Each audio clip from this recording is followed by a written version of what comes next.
T20 world cup के लिए जी team finally announce हो गई है। मोहम्मद वसीम साहब जो हैं वो चीफ सिलेक्टर हमारे, उन्होंने टीम अनाउंस की है। और मेरे ख्याल से तो मोहम्मद वसीम जो है उनको चीफ सिलेक्टर की बजाय चीफ अनाउंसर कहना चाहिए, क्योंकि सिलेक्शन तो वो कोई कर नहीं रहे। सिलेक्शन तो बाबर और रिजवान की है, और वो जो कहते हैं आई थिंक सकलैन का भी कोई रोल नहीं है, ना रमीज़ राजा का कोई लगता है। रमीज़ राजा तो वैसे ही बाबर आजम के इश्क में मुब्तला है, उनको तो कुछ नज़र ही नहीं आता बाबर आजम के अलावा। और उसके बाद वो बाबर और रिजवान जो वो कहते थे कि ये आप जाके अनाउंस कर दो, तो मेरे ख्याल से तो ये चीफ अनाउंसर होने चाहिए रादर देन चीफ सिलेक्टर। अपनी नौकरी कर रहे हैं और जिस तरह से उनको कहा जाता है वो आके बस मीडिया को थोड़ी देर के लिए फेस कर लेते हैं, उसमें भी उनको मुसीबत बड़ी होती है। उनसे भी एक्सपेक्टेड यही था कि वो यही कुछ ही करेंगे जैसे बाकी के चीफ सिलेक्टर पास में करते रहे हैं। और बड़े अच्छे दोस्त हैं शुएब अख्तर इनके, लेकिन शुएब अख्तर ने ब्लंटली बड़ी क्लियरली ये कहा है कि जी एवरेज बंदे जो हैं वो एवरेज हरकतें ही करते हैं और उनसे आप एवरेज चीज़ें ही एक्सपेक्ट करते हैं।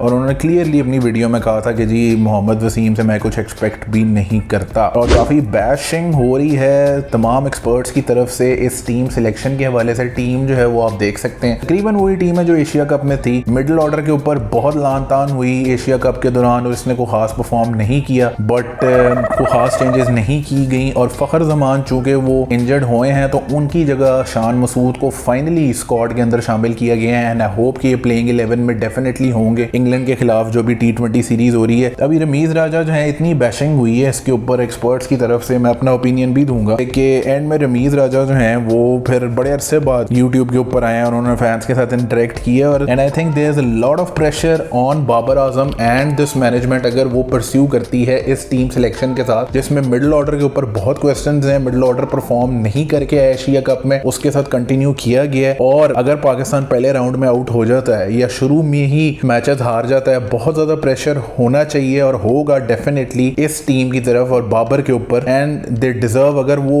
इतना प्रेशर सस्टेन कर रहे हैं, प्रेशर ले रहे हैं इन प्लेयर्स के लिए कि इन प्लेयर्स ने पता नहीं क्या कर देना है वहां जाके जो उनको नजर आ रहा है, तो आई थिंक कि फिर they should be ready for the result. सारे एक्सपर्ट्स को मैंने सुना है, कामरान अकमल हैं, तनवीर हैं, शुएब अख्तर हैं, सब ने जो है वो बहुत डिसअपॉइंटमेंट शो की है। मैं अगर अपना ओपिनियन दूं, मैं इतना डिसअपॉइंटेड नहीं हूं। मेरे ख्याल में इतनी बुरी टीम सिलेक्शन नहीं है। आपने ये देखना है कि जी ये टीम फाइनल तक पहुंची है एशिया कप के। नो डाउट कि मिडिल ऑर्डर हमारा परफॉर्म नहीं करा, लेकिन ये कोई मौका नहीं है कि आपको नया लड़का इस वक्त लेके आए जब 1 महीने बाद आपका T20 वर्ल्ड कप है ऑस्ट्रेलिया में। आपके पास ऐसे प्लेयर्स हैं जिन्होंने 2-3 साल से टीम में हैं, इफ्तिखार हैं या आसिफ हैं, ये 1.5-2 साल से एटलीस्ट खेल रहे हैं और खुशदिल हैं। इस मौके के ऊपर आप कोई मिडिल ऑर्डर का प्लेयर कामरान गुलाम या कोई और नहीं लेके आ सकते, क्योंकि it's not just about runs कि उसकी इतनी एवरेज है या उसने इतना परफॉर्म किया है। इंटरनेशनल एरिना में ये सारी चीजें से ऊपर चला जाता है कि वो बंदा जिसने इंटरनेशनल क्रिकेट का एक्सपीरियंस लिया हो और उसको वो प्रेशर हैंडल करना आता हो। दो this is also big question कि क्या ये तीनों वो प्रेशर हैंडल कर सकते हैं, लेकिन इन्होंने फिर भी मैचेस खेले हैं, टूर्नामेंट्स खेले हैं, इनकी फिर भी कुछ थोड़ी बहुत एक्सपीरियंस इन्होंने ले लिया हुआ है। इस टाइम के ऊपर आप मिडिल ऑर्डर को चेंज नहीं कर सकते। ऐसे नहीं होता कि आप 11 के 11 नए खिलाड़ी जो हैं वो ले आए, फिर वो नहीं परफॉर्म करेंगे तो हम अगले 11 ले आएंगे, तो इस तरह हम चेंज ही करते रहेंगे। बट आई बिलीव कि एक आध चेंज जो हुई है, जैसे शान मसूद को लाया गया which is a very late change, and I think वो ODI फॉर्मेट में ज्यादा सूटेबल है। बट प्रेशर इतना ज्यादा उन्होंने बना दिया हुआ था कि उनको T20 में भी रखना पड़ गया, और उनके साथ काफी ज्यादती, ठीक ठाक ज्यादती इन्होंने की है, जैसे ये और भी प्लेयर्स के साथ करते रहे। ऑस्ट्रेलिया के खिलाफ जो सीरीज हुई थी पाकिस्तान में, अभी जो टेस्ट सीरीज हुई है उसमें उनको बेंच पे बिठाई रखा है तीनों मैचेस में। उसके अलावा भी उनको टूर्स कराए हैं। और सरफराज अहमद जैसा प्लेयर एक ऑप्शन है मिडिल ऑर्डर की, जैसे बात हो रही है तो सरफराज अहमद एक ऐसा प्लेयर है जिसको आप अभी भी ला सकते हैं, जो स्कोर कर रहा है T20 में और जिसके पास एक्सपीरियंस है। वो ऐसा प्लेयर नहीं है जिसने इंटरनेशनल क्रिकेट नहीं खेली हुई। तो इन तीन के जो करिश्मे हैं और इन तीनों ने जो झंडे गाड़ लिए हैं, आई थिंक इन तीनों में से स्पेशली खुशदिल शाह की मैं बात करूं, उनकी जगह जो है वो सरफराज को लाया जा सकता है, क्योंकि आसिफ अली का रोल बड़ा क्रिटिकल है। वो आपके इमरजेंसी जिस तरह होती है ना, 9211 का जो टीम मेंबर है उनका वो वाला है कि जब आग लगी हुई है तो आपने उस वक्त उनको बुलाना है और आगे कहना है कि बस तूने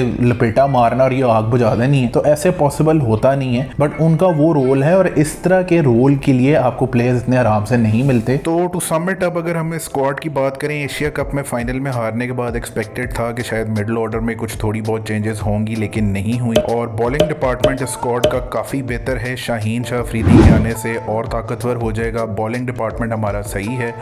टॉप ऑर्डर जो है वो अफेक्ट होता है मिडिल ऑर्डर की वीकनेस की वजह से, और आने वाली इंग्लैंड की सीरीज में और आगे ट्राई सीरीज जो न्यूजीलैंड में होनी है उससे अंदाज़ा हो जाएगा कि मिडिल ऑर्डर में कितनी की जान है। और अगर ये मिडिल ऑर्डर इसी तरह परफॉर्म करता रहा जिस तरह ये पहले करता रहा है तो काफ़ी ज़्यादा मसले होंगे और मेरा नहीं ख्याल कि हम पहले राउंड से भी पास कर सकेंगे T20 वर्ल्ड कप में।